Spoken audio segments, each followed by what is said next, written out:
All right, today we're gonna be talking about the iPhone Hyperlapse.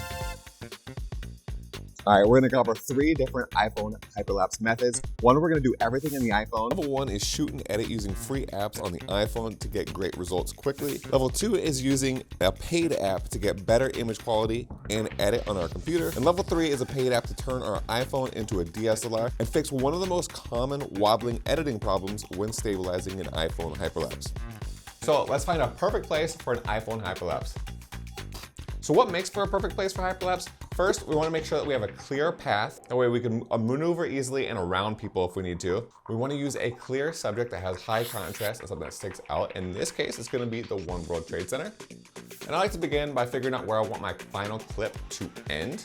So what I'll do is I'll kind of walk the scene, find out where I want to end, and then start walking back to the beginning. Some people count steps. Sometimes I do that. The nice thing is we really only need 3 to 4 seconds for a hyperlapse. That's about 100 to 120 different photos. So I just counted these polls until I got to 140, and then I just began there. Okay. So that's gonna get us, 4 or 5 seconds of video, which is way more than we need for a hyperlapse. So let's get set up. For the first iPhone Hyperlapse that we're gonna try today, it's gonna be level 1.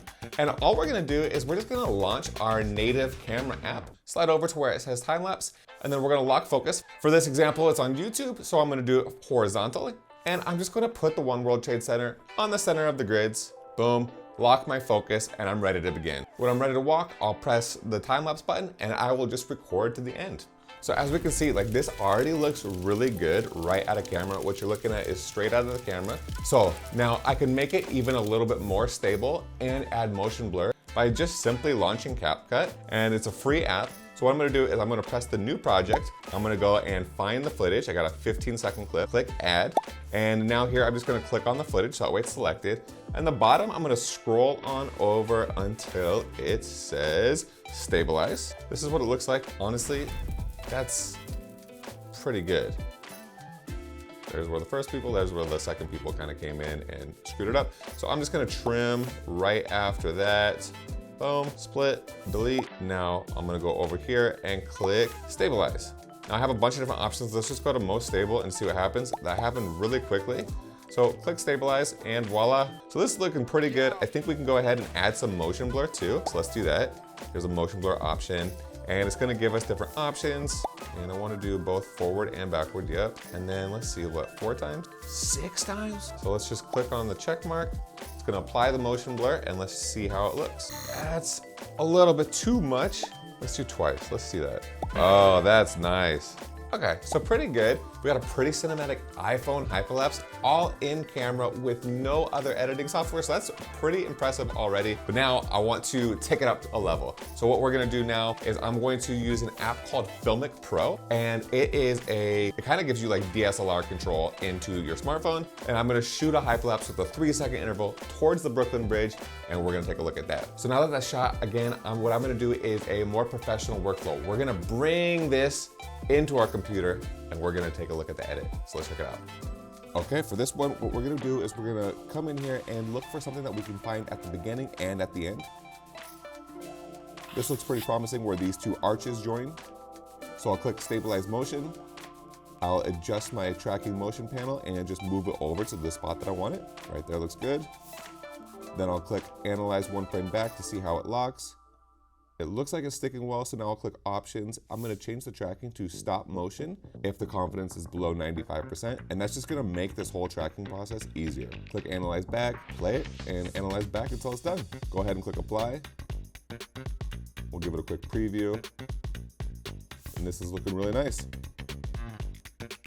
Now all we need to do is pre-compose it and run warp stabilizer, and we'll dial it down to 15%. And voila, that's what it looks like before, and this is what it looks like after. I think it's a big improvement. So in level 3, I'm using ProCam because it allows me to shoot in RAW, lock my focus, exposure, and white balance. So any app that allows you to do those things is perfect. The shooting steps are the same, except that I'm gonna count 5 or so seconds between each photo as my interval. Here's what it looks like shooting, here's what it looks like straight out of the camera, and now let's hop into the editing room. Oh my God. Hold on. If we go into set, there is an option that says location stamp on. Oh my God, turn that off. No way. What a bummer. I can't believe I did that. So look, you're gonna make mistakes. We're gonna just go ahead and edit with it anyway. I can't believe that. Now I wanna show you one of the most common things that goes wrong when shooting an iPhone hyperlapse. An iPhone hyperlapse shoots with a really wide field of view. So if we shoot close to something like this and have something far off in the background and stabilize it the same way we did in level 2, we're gonna get nasty jumping results like this. It's a really simple fix. Before we stabilize, we simply need to apply an effect called optics compensation. I think it works best in the high 30s to low 50s. So in this case, I dialed in 54.